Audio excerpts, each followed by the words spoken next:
नमस्कार विद्यार्थी मित्रों, एसडी पटेल फूलबाई विद्या मंदिर पामोल धोरण 10 विषय गणित चैप्टर 1 वास्तविक संख्याओं એટલે કે रियल नंबर्स। विद्यार्थी मित्रों, एकम कसोटीने ધ્યાનમાં લઈને હું તમારી સમક્ષ દરેક રીત વાઇઝ એટલે કે મેથડ વાઇઝ કેટલાક દાખલાની સમજૂતીનો રિવિઝન વિડિયો પ્રસ્તુત કરું છું। મેથડ 1 એક્ઝામ્પલ નંબર 1 યુક્લિડની ભાગ પ્રવિધિનો ઉપયોગ કરી ભૂસા શોધો। વિદ્યાર્થી મિત્રો, અહીંયા આપણને 135 અને 225 આ બંને સંખ્યાનો ઉપયોગ કરવાનો અને યુક્લિડની ભાગ પ્રવિધિનો ઉપયોગની સાથે આપણે એનો ભૂસા શોધવાનો છે। એટલે અહીંયા આપણે આવું કરીશું। શરૂઆત કરીએ, અહીં બંને સંખ્યાઓ લખીશું 225 135। આ બંનેની હું તુલના કરું છું એટલે આ બંનેમાં 225 संख्या मोटी है, 225 इज ग्रेटर देन 135। 135 करता ते मोटी संख्या है, આપણે એની તુલના કરી શકીએ। વિદ્યાર્થી મિત્રો, યુક્લિડની ભાગ પ્રવિધિ એટલે કે ભાગાકાર કરીને આગળ વધવાની આ પ્રવિધિ છે, રીત છે। તો એ પ્રમાણે આપણે અહીંયા આગળ વધીએ તો 225 મોટી સંખ્યા છે, 135 નાની સંખ્યા છે। तो 225 ने 135 वडे આપણે શું કરીએ છીએ એટલે કે આપેલી સંખ્યા 225 ને 135 વડે આપણે ભાગાકાર કરીને આગળ વધીશું। 135 એકા 135 0 22 ઓછા 13 એટલે કે અહીંયા 9 વધશે। विद्यार्थी मित्रों, હવે આપણે એક બાબત સમજીશું કે 225 જે સંખ્યા છે એ હકીકતમાં આ બે સંખ્યાનો ગુણાકાર છે, એટલે કે 135 ગુણ્યા 1 વત્તા આ જે શેષ આવી એ શેષનો ઉમેરો છે, એટલે કે પ્લસ 90। જોઈએ આપણે 135 વત્તા 90 એટલે કે 5 2 અને 2 આપણને 225 મળે છે। એટલે આપણે આ રીતે 225 બરાબર આ બંનેનો ગુણાકાર વત્તા શેષ એ રીતે લખી શકીએ છીએ। માટે 225 બરાબર 135 ગુણ્યા 1 વત્તા શેષ આવું લખી શકીએ છીએ। હવે ભાગ પ્રવિધિમાં ભાગાકાર કરતા કરતા આગળ વધીશું। અહીંયા 135 મળ્યા, આપણે નીચે ઉતારી દઈશું અને આ જે શેષ 90 મળે છે એના વડે ભાગ ચલાવીશું, એટલે કે એના વડે ભાગીશું।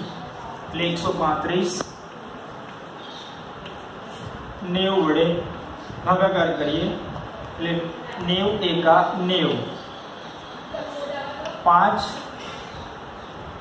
9 ને 10 એટલે કે 4 થશે, 9 6 13 થશે।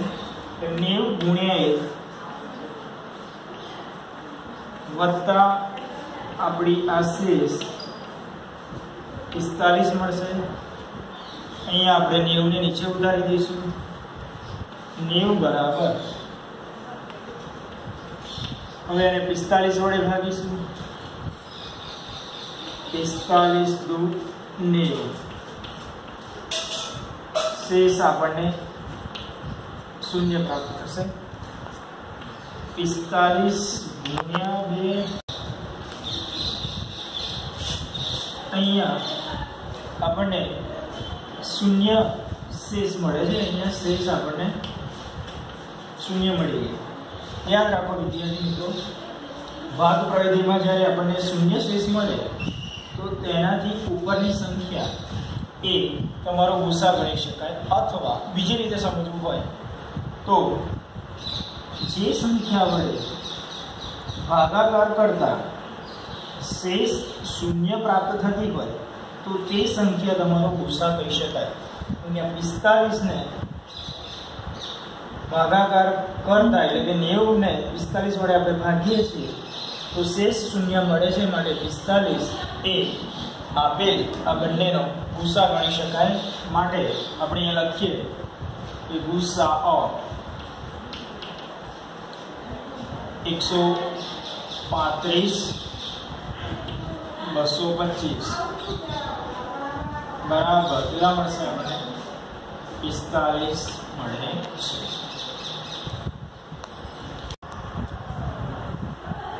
વિદ્યાર્થી મિત્રો આપણે આગળ વધીએ। એક રીત શીખી ગયા છીએ, હવે રીત 2 એટલે કે બીજી એક નેક્સ્ટ મેથડ ઉપર જઈ રહ્યા છીએ। નીચેની દરેક સંખ્યાને તેના અવિભાજ્ય અવયવોના ગુણાકાર સ્વરૂપે દર્શાવો। મિત્રો અહીંયા અવિભાજ્ય અવયવ એક શબ્દ આજે છે અને આપણે સમજીએ।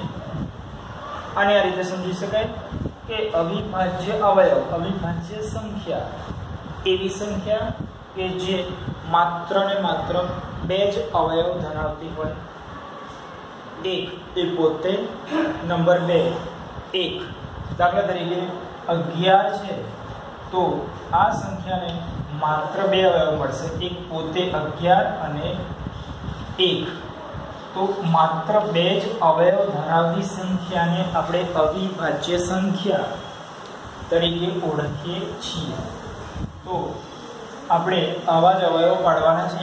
અહીંયા આવીશું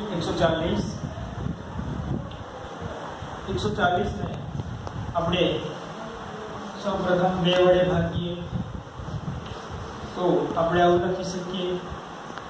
અહીંયા જોઈ શકો છો 140 ને આપણે 2 વડે ભાગીશું, 2 સત્તાના 14, શૂન્ય આ શૂન્ય ઉતારીએ છીએ એટલે અહીંયા શૂન્ય ચડાવવી પડશે એટલે 2 × 70 એટલે 140 મળશે।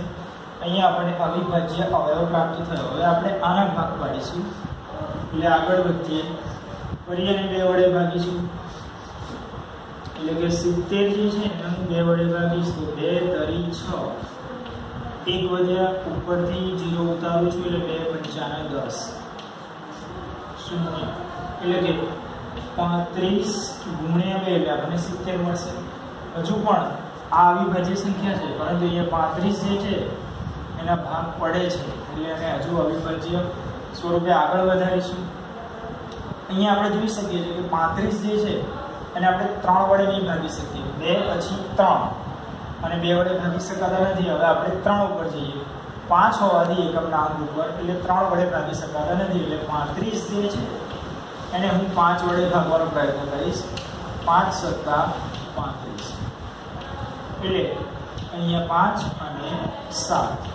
આપણે વિદ્યાર્થી મિત્રો જ્યારે અવયવ સ્વરૂપે અવિભાજ્ય અવયવ સ્વરૂપે આગળ વધવાનું હોય ત્યારે આપણે યાદ રાખીશું પહેલાં 2 વડે, પછી 3 વડે, 5 વડે, 7 વડે આ રીતે ક્રમશઃ આગળ વધીને જે તે સંખ્યાને ભાગાકાર સ્વરૂપમાં આ રીતે આગળ વધારીશું।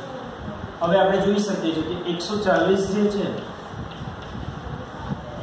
એને અહીંયા પણ આપણને અવિભાજ્ય સંખ્યા પ્રાપ્ત થઈ ગઈ છે, અવયવ મળી ગયા છે।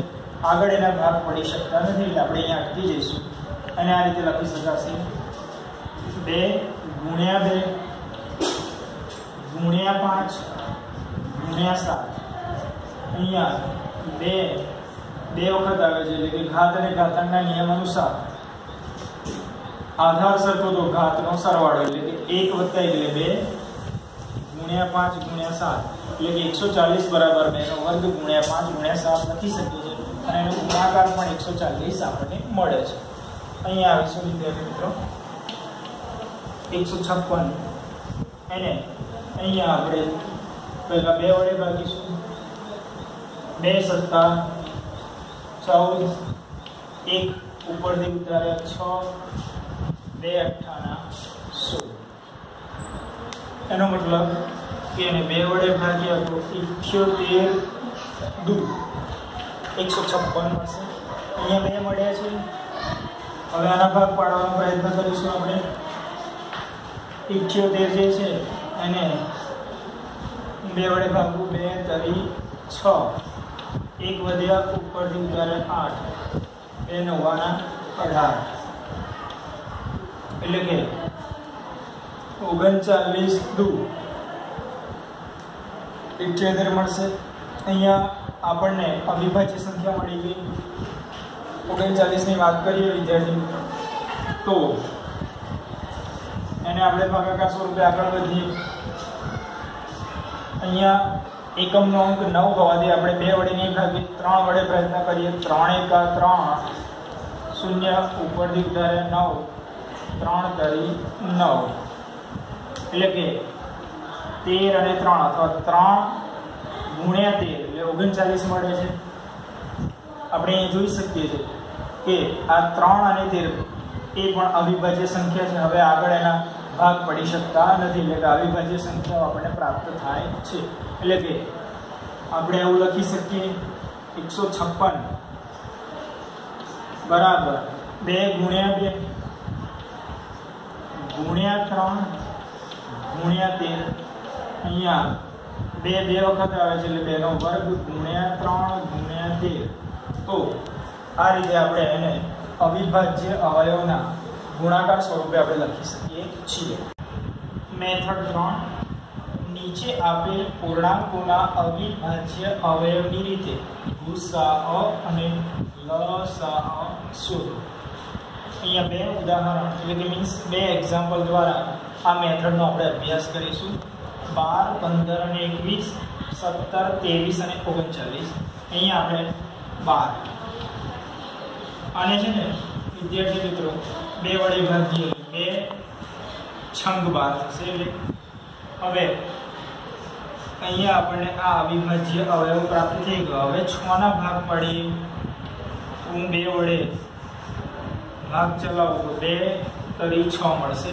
આ બંને આપણને અવિભાજ્ય અવયવ મળી જાય છે. એટલે કે 12 બરાબર આવું લખી શકું 2 ગુણ્યા 2 ગુણ્યા 3 એટલે 2 ગુણ્યા 2 ગુણ્યા 3 એટલે કે 2 નો વર્ગ ગુણ્યા 3 આવું લખી શકાય છે. 15 ની જો વાત કરીએ તો 15 માં એકમનો અંક 5 હોવાથી અને 2 વડે ભાગી શકાતો નથી. એટલે હું અહીંયા 3 વડે ભાગ ચલાવું તો 3 × 15. આ પણ અવિભાજ્ય સંખ્યા, આ પણ અવિભાજ્ય સંખ્યા છે. આગળ એના ભાગ પડતા નથી એટલે આપણે 15 બરાબર 3 ગુણ્યા 5 આવું લખી શકીએ છીએ. આગળ વધીએ. 21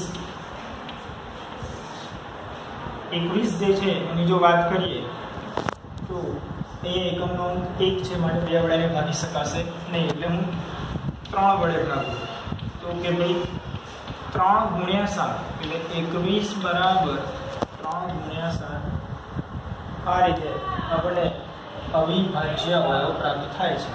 એટલે કે 12 બરાબર 2 નો વર્ગ ગુણ્યા 3, 15 બરાબર 3 ગુણ્યા 5 અને 21 બરાબર 3 ગુણ્યા 7 મળશે. હવે આપણે ગુસાઅ અને લસાઅ શોધીએ.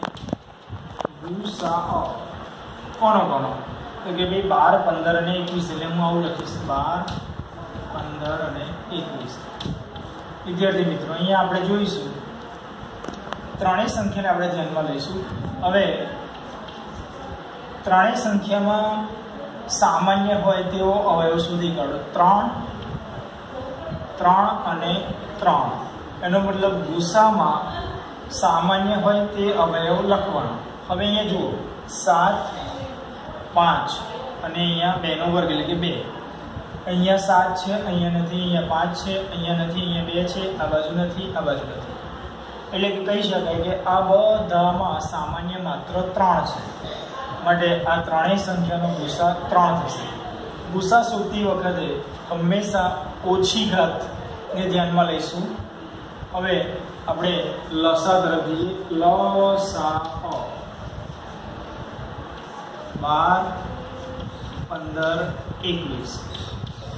લસામાં પણ આ રીતે સમજી શકાય છે કે જે સામાન્ય અવયવ છે એ તો આપણે લખવાનું જ છે, એટલે કે 3 લખાશે. આ સિવાય જે બાકી રહેલા બધા જ અવયવને આપણે ગુણાકાર સ્વરૂપે દર્શાવીશું. એટલે કે અહીંયા 7 છે તો 7 લખવાના, અહીંયા 5 છે તો 5 લખવાના, અને અહીંયા 2 નો વર્ગ છે એટલે કે મીન્સ 4 છે એ પણ આપણે અહીંયા લખવા પડે. ટૂંકમાં લસાની અંદર બધા જ અવયવો લખવા પડે છે. એટલે અહીંયા લખીએ તો 7 તરી 21 અને 5 ચોક 20. 21 × 42 એટલે કે 420. તો 12 15 21 નો ગુસા 3 મળે છે.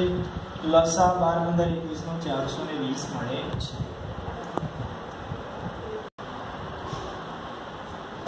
બીજું એક ઉદાહરણ જોઈએ વિદ્યાર્થી મિત્રો. 17 23 અને 39 નો આપણે ગુસા અને લસા શોધીએ. અહીંયા 17 તો 1 સત્તા 17 આમ લખી શકીએ છીએ આપણે, એટલે કે 17 એકા 17 આવું લખી શકાય છે. 17 બરાબર 1 ગુણ્યા 17 23 1 ગુણ્યા 23 23 એકા 23 એમ સમજી શકાય છે. 39 તો અને 2 વડે ભાગી નહીં શકાતા, 3 વડે ભાગીએ 13 તરી 39 થાય. એટલે કે 39 બરાબર 3 ગુણ્યા 13 એટલે 13 તરી 39 મળશે. વિદ્યાર્થી મિત્રો હવે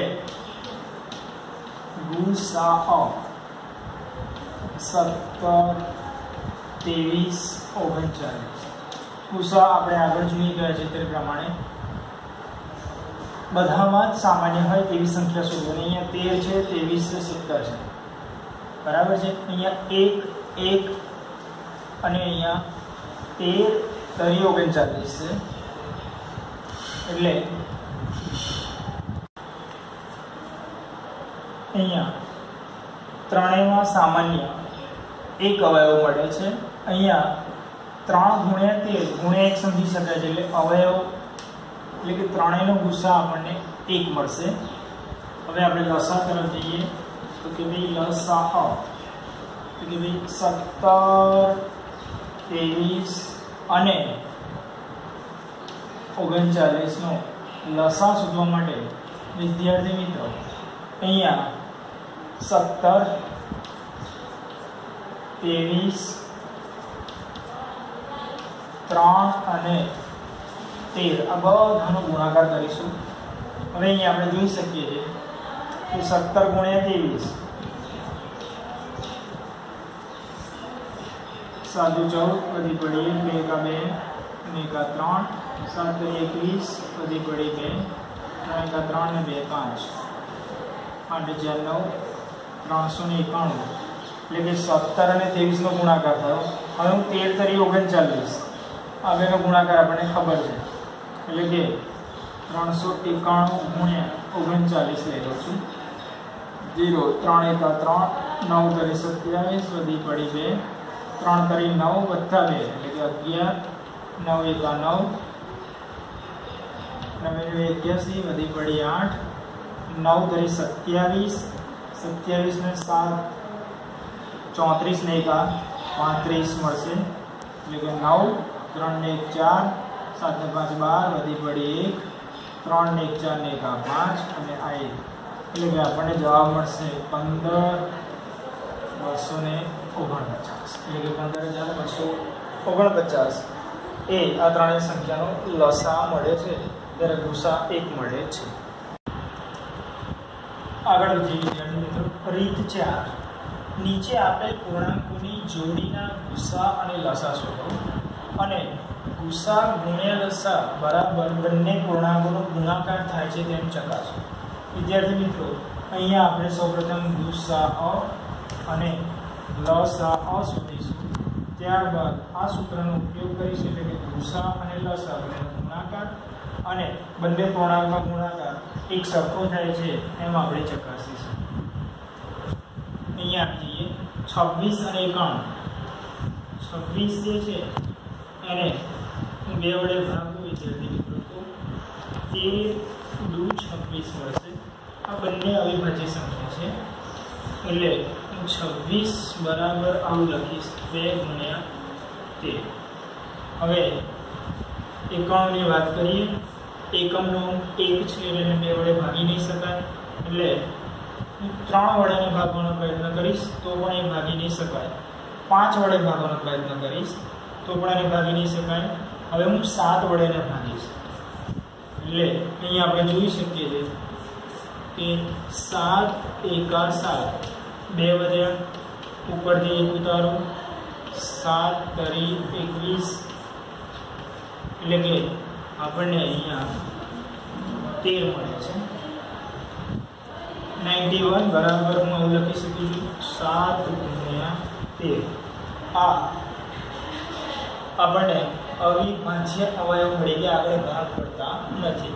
હવે આપણે એના ગુસા અને લસા શોધીએ. ગુસા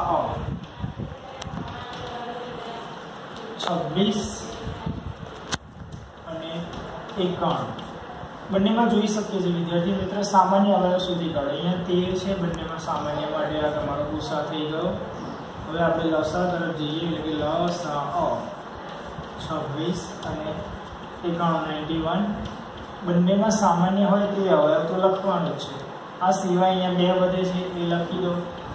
આ સિવાય અહીંયા કેટલા વધ્યા 7, એને પણ અહીંયા ગુણાકાર સ્વરૂપે લખવાનું છે. એટલે કે લસામાં બધા જ અવયવનો આપણે ઉપયોગ કરી દઈશું. આ 13 અને અહીંયા 7 14. આનો ગુણાકાર અહીંયા જોઈએ વિદ્યાર્થી મિત્રો.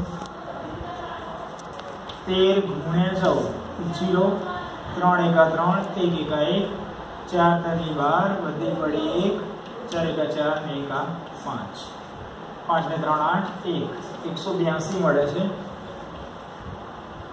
તો ગુસા 26 અને 91 નો 13 મળશે, લસા 26 અને 91 નો 182 મળશે. હવે વિદ્યાર્થી મિત્રો આપણે આગળ વધીએ. આપણે આ સૂત્રનો ઉપયોગ કરવાનો છે. સૂત્ર આવું છે કે ભાઈ ગુસા ગુણ્યા લસા બરાબર બંને પૂર્ણાંકોનો ગુણાકાર. આ હું ચકાસવાનું છે એટલે હું ડાબી બાજુ લઈ લઉં છું. ડાબા બરાબર અહીંયા જોઈ શકીએ છીએ ગુસા અને લસા બંનેનો ગુણાકાર છે. ગુસા ગુણ્યા લસા. આપણે જોઈએ વિદ્યાર્થી મિત્રો ગુસા 13 છે અને લસા 182 છે, એટલે ગુસા 13 અને લસા 182. अब એનો ગુણાકાર કરીએ.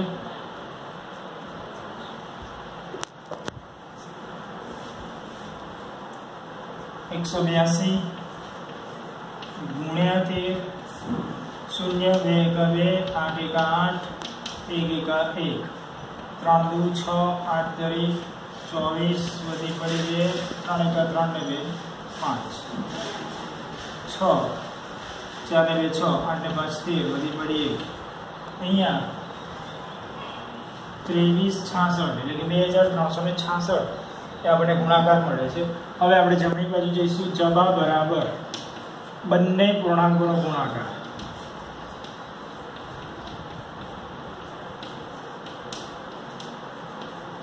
હવે અહીંયા પૂર્ણાંક એટલે કે મીન્સ આપણને અહીંયા 26 અને 91 આ બંને પૂર્ણાંક આપેલા છે. એનો આપણે ગુણાકાર જોઈ લઈએ. 26 ગુણ્યા 91, 0 9 6 54, વધી પડી 5, 9 દુ 18, 18 વત્તા 5 એટલે 18 ને 4 12, 18 ને 4 22 ને એકા 23, 6 એકા 6, 2 એકા 2, 6 6 3 2366 મળે છે. આમ ડાબી બાજુ ગુસા અને લસા એનો ગુણાકાર 2366, જમણી બાજુ જબા એટલે બંને પૂર્ણાંકોનો ગુણાકાર એ પણ 2366 થાય છે. અહીંયા પણ 2366 એટલે ડાબા બરાબર જબા સાબિત થાય છે, ચકાસણી થાય છે. રિવિઝન વિડિયો લેક્ચર 1 સમાપ્ત થાય છે. ફરી મળીશું આપણે.